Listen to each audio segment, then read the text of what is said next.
Hey everyone, welcome back and happy Saturday. All right, guys, well, if you didn't catch my other video, well, hey, good morning. This is 6 a.m. right now, and I'm getting ready to hit the road. And I am sorry for the sunglasses. I don't know what is going on with my left eye right now, but it's not something I want to share with everybody else because it's not cute.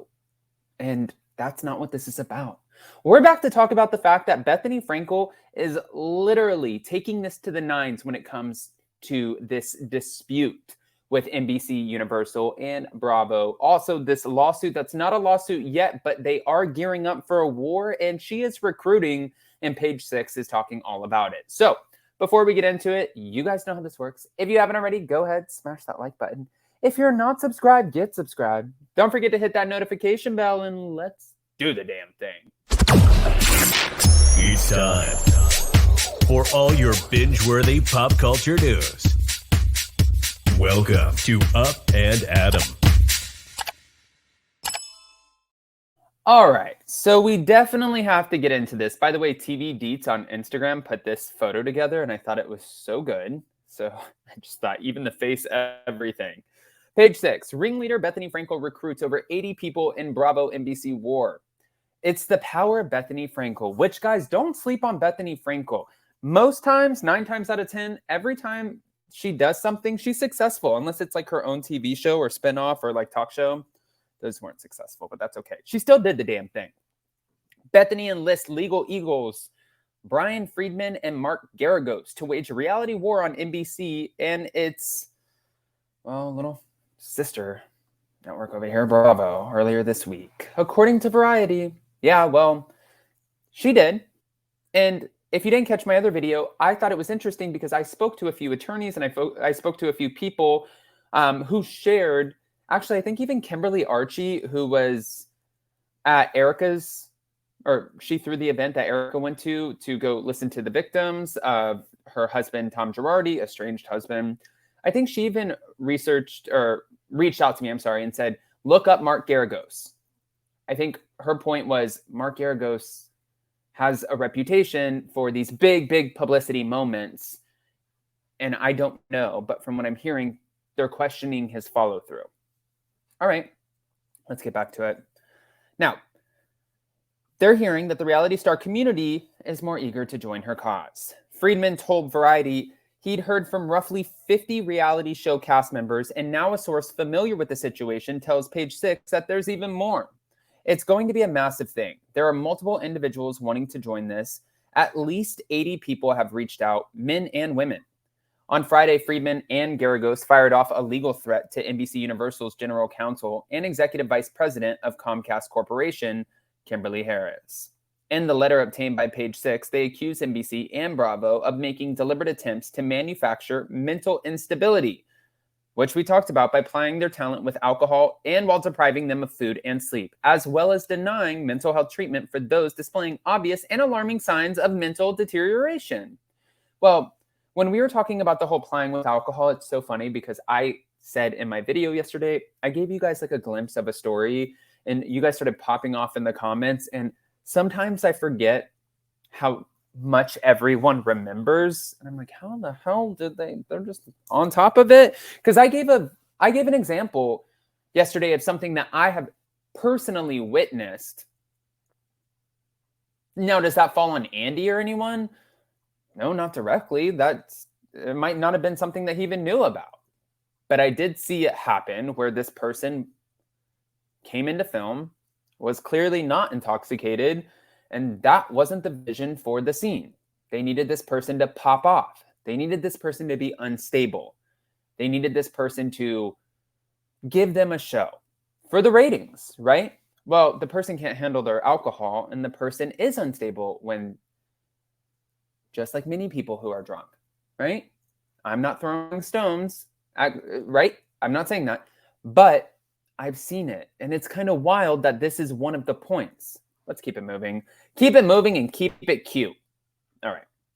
In the letter obtained by Page Six, they accuse NBC and Bravo of making the deliberate attempts, right? But Page Six's insider would not name names of people already involved, but they did say it's definitely housewife heavy with multiple franchises of Housewives, but it's people from all different Bravo shows. They doubled down on the email alleging the network is feeding them alcohol, not giving them food. The conditions are mentally exhausting to get the best content. I mean, this is intense. Like, what are the conditions of Survivor to get the best content? Too soon?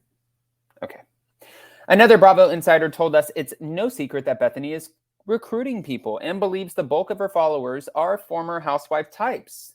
Frankel was on a crusade to unionize reality stars amid the ongoing SAG-AFTRA strike, but perhaps the most pissed off set might be those behind the scenes, with the source describing Bravo as working production like animals. It may be a bigger case with them, they said, saying that production... What? So now this applies to everybody. This is talent and production. I mean, also, too, let me say really quick. I see how production works on a lot of these shows, and they work their asses off. They work way harder than the reality TV talent. Like, production, they always have production A, production B. The crews, like, they're carrying the equipment. They're sitting there in the heat. They're not getting catered to. It's like the talent gets treated like stars. And sure, things are mentally exhausting, and the alcohol and give us food in these conditions. I do understand that, and that has to be exhausting. But also the crew. You can't forget about the crew. The production crew, they are important too. And they also don't have, well, a lot of people fighting for them. We'll say that. Let's get back to it. Case in point, we hear showrunners apparently walked off while filming the last season of The Real Housewives of New York over insensitive comments about race and class. They further claimed the cast was silenced and it felt like a cover-up when Bravo didn't air the reunion.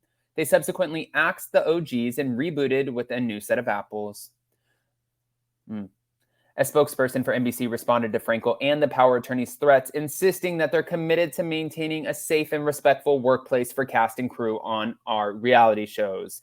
At the outset, we require our third-party production partners to have appropriate workplace policies and training in place if complaints are brought to our attention. We work with our production partners to ensure that timely, appropriate action is or has been taken, including investigations, medical and/or psychological support, and other remedial action that may be warranted, such as personnel changes. Well, we're going to see how that goes, but I have a feeling that this is just getting started.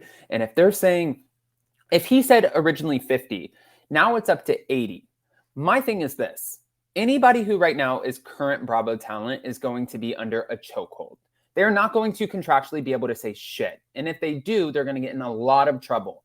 However, it's going to be the ones who are getting out of their contracts, like the Lisa Rinna. If Lisa Rinna was on the Real Housewives of Beverly Hills this season, you wouldn't hear a peep from her. But she's not. So you will. Just like any other cast member who might not be on, who might be like, you know what? I want residuals.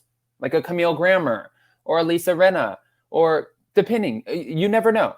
I mean, if there's 80, I'm curious to see what that lineup looks like. And I'm sure we will. Eventually, all of this is going to come to light, and we're going to get the list of people who are coming forward to kind of figure this out and see where do they fit in this lawsuit, especially if it becomes a lawsuit and it becomes public, which it would become public because this is massive. But I don't want to just give you this information and not ask your opinion about this like crazy lawsuit type of ish. Again, I am so sorry about the lighting, the look. It is super early in the morning and I'm getting ready to hit the road, Jack. So I think I'm a little delirious and doped up on coffee. I love you guys. Go ahead and comment below, smash that like button, show some love, and we'll see you next time. Bye, guys.